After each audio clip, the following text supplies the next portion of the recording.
This is the troubling hybrid future of Lamborghini. Doesn't look too bad, does it? If this film scissors your doors, then do please think about joining the Hagerty Drivers Club. You get an award-winning magazine and myriad other benefits. To find out more, just click on the link below. Now, if you're emotionally conflicted about the idea of a hybrid Lamborghini, I've got something from the Raging Bull's back catalogue that might soothe your worried mind a little. It's one of the many amazing creations that came from Ferruccio's fantastically fertile engineering mind. So, we've come to the Ferruccio Lamborghini Museum. Not to talk about his prototype Lamborghini helicopter that he built in 1965, nor do I want to talk about his Lamborghini air conditioning units. I'd quite like to talk about Lamborghini's offshore powerboats because they're just incredibly cool. This one has two 8.1 litre V12s in it. But I'm not going to talk about it because, well, it happened after Ferruccio Lamborghini had left the company. I want to talk about Ferruccio Lamborghini's tractors, specifically his very first one. This is the Carioca, which is ingenious for a couple of reasons. Firstly, it was very cheap to build, which was important at the time because straight after the war, this was built in 1948, this part of Italy in particular, which was based on agriculture, was ravaged by the war, to be honest, and needed to get up on its feet and moving again, but needed cheap machinery like this. So Lamborghini built it from, I suppose, salvaged, reclaimed parts from the war machine, including things like this Morris engine, which he was used to working on from his time based on the island of Rhodes. However, what is interesting to us is this bit down here, because this is a dual fuel Lamborghini. It's a hybrid like the Revuelto. What he realised was that although it needed to start on gasoline or petrol, which was very expensive at the time, once it was up and running and it was warm, you could then run it on vaporised heating oil, which was much, much cheaper, and this was all down here. So you move this little lever down here and hey presto, suddenly you had a cheap to buy and cheap to run tractor. At £450,000 or over $600,000, the Revuelto obviously isn't cheap to buy, and unless you want to do all journeys in tiny 6-mile chunks, it won't be cheap to run either. Because without plugging in or waking up some pistons, that's the maximum EV range you can get from the 3.8 kilowatt-hour battery. That battery sits in the middle of the car, powering two 110 kilowatt axial flux motors in the angular snout in EV mode. There is a third radial flux e-motor behind the driver, where you also find the traditional 6.5 litre naturally aspirated V12. But it's a V12 that's been switched through 180 degrees, so the gearbox is now all the way out the back. It's a different gearbox too, and that's perhaps the first thing to say actually, nothing to do with a hybrid system. We've now got an 8-speed DCT dual clutch transmission as opposed to the single clutch ISR box that was in all the Aventadors, and this is so much better. I know there were all sorts of reasons why it was thought it would be more emotive to have that single clutch box, but to be honest, I never liked it. It just wasn't very good. It felt pretty clunky. This is so much smoother and just better. As a system total, this can put out 1001 brake horsepower. The engine on its own, 814 brake horsepower.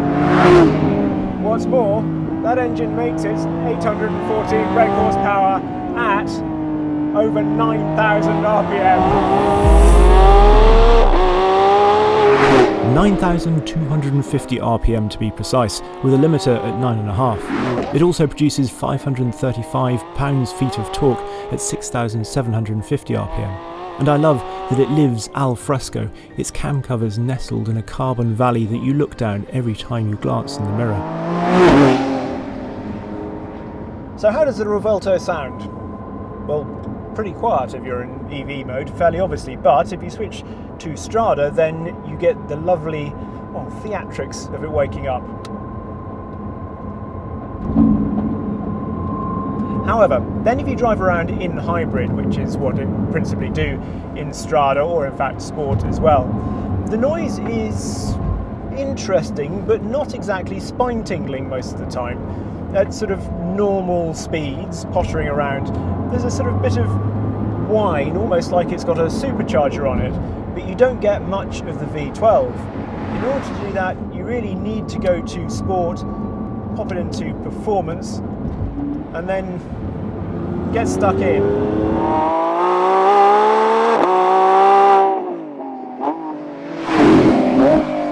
Although it might not sound like it, there is actually a certain politeness to its voice, a smooth shout rather than a bellicose bellow that you feel in your chest.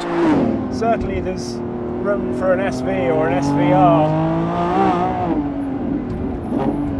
Don't get me wrong, it does sound very, very good, but just perhaps not quite as sort of gravelly and dirty as the old engine.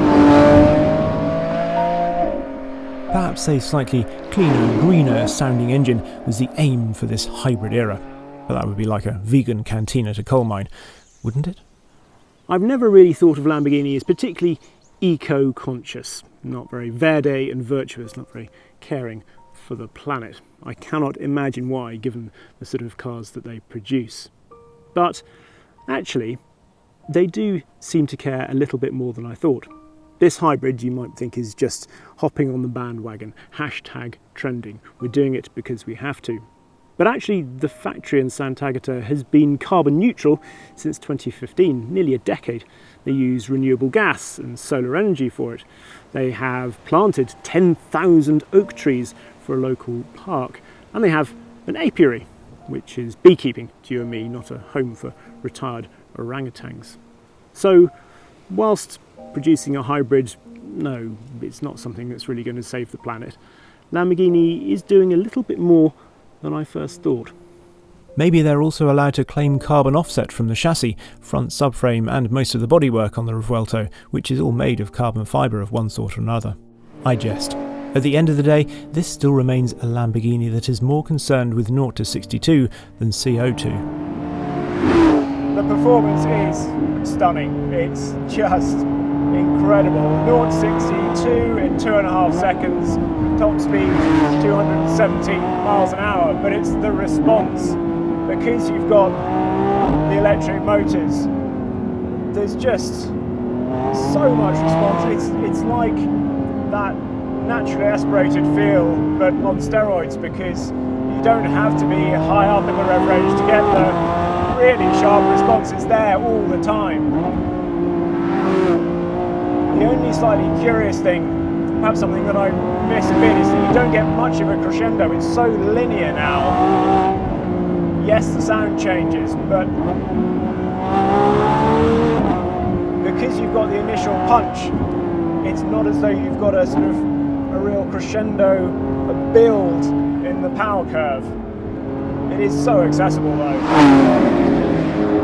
However, I think this hybrid powertrain is actually more extraordinary, not for what it does in a straight line, for how it accelerates, but for what it can do in the corners. You see, because we've got the two electric motors on the front axle, they can torque vector, add in the rear wheel steering on this, and the car is just so agile. It's really easy to drive at low speeds. It's not intimidating like V12 Lambos of old at all, because even the Aventador was pretty intimidating. Yes, this still has the drama. It's wonderful to get into. You've got the scissor doors, you sit in here, this view out is quintessential big Lambo with this wide screen view out through this sort of extended letterbox. All that is still every bit as exciting and individual as before, but this is now so much more approachable in terms of its chassis. It's really good that this is now a fixed ratio rack on here, none of the variable ratios from before, so it's just that much more predictable, more intuitive. Even in their hard or duro setting, these dampers soak up the bumps on these really pretty bad Italian roads incredibly well. In fact, you really don't want the soft setting when you're driving quickly, because the Magna Ride dampers can't keep enough control of the car's mass over bigger bumps. Hard is a bit of a misnomer, as it's still pliant, it just lets you lean on the double wishbones with more confidence. Even the brakes, which are something that Lamborghini's not always got on very well with in the past. I remember Giallos, when they first got carbon ceramics, were pretty terrible, and it's just been sometimes a lack of pedal feel particularly. It just felt a bit long, particularly at top. These really positive, despite the fact they have to deal with regen as well. Absolutely spot on. And when you add it all together, the damping, the torque vectoring, the rear wheel steer, this fixed ratio rack, it's just absolutely brilliant in the corners. It's so agile, it's so sharp on the way in, but you don't feel like you've got a really big, heavy V12 behind you. In fact, the whole car does not feel heavy. This weighs, well, between 200, 250 kilos more than an Aventador, but it feels lighter. It really does, and by quite a bit. Drive this hard and it feels more like a Huracan than a big V12 Lambo in the way that it goes around corners. Sport is really, really good on the road, and ESP Sport is just about perfect. And it's playful too. That's not what you're going to do with a big V12 Lambo. It feels approachable and really quite friendly and fun, and you can feel how it's apportioning that traction underneath you. If you bring up the right graphic, you can actually see the way the car's LDVI2 brain is torque vectoring with the front wheels. The ESC can also use the rear E-motor to drag on the engine instead of cutting the ignition. It's such clever stuff, but the important thing is that from behind the wheel, the car feels as deliciously uncomplicated as a pizza margherita. It's both agile but also talkative, really quite tactile and friendly. This picks up from the Technica, which I thought was absolutely brilliant and really took the Huracan to another level along with the STO. This just feels brilliant to drive, even in a sort of more relaxed fashion. It's lovely in the way that it's so pointy, but actually very calm in the way that you can thread it through corners. And I say, it rides well, but doesn't roll too much, so you feel really confident in where the grip is. It's just brilliant.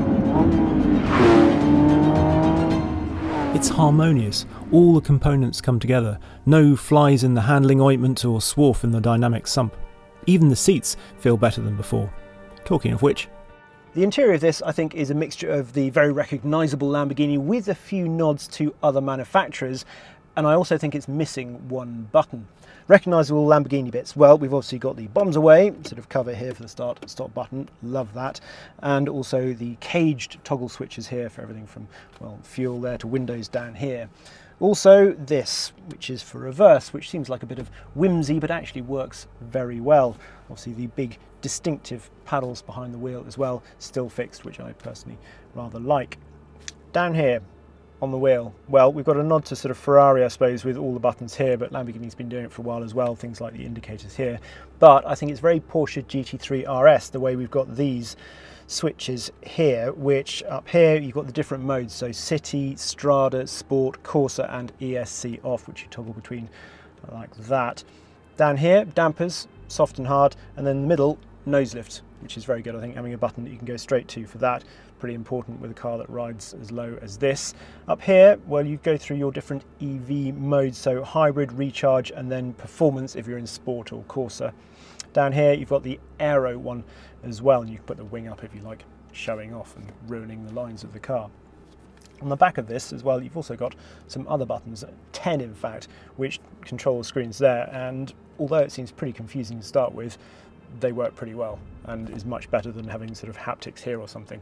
Talking of buttons and screens, this in portrait actually reminds me quite a lot of McLaren for some reason, and it's okay but really not my favourite system to use. This screen up here as well for some reason just makes me think of McLaren, although the exposed hex bolts there I'm not quite sure about aesthetically.